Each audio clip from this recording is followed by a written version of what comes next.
Peterburg qabulxonasida Turkiston ayonlari va musulmon dinining vakillari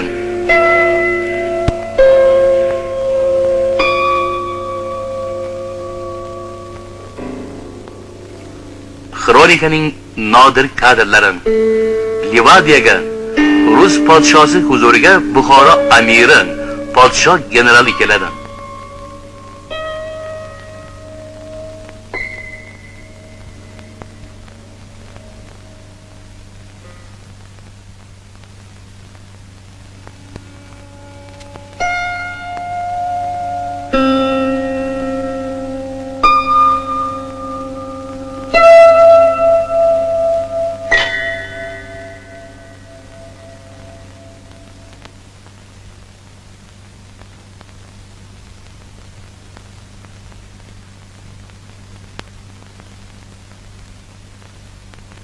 Butun Rus imperatori Nikolay bilan Buxoro hukmdori Said Olimxon avlodlarga esdalik uchun suratga tushadilar.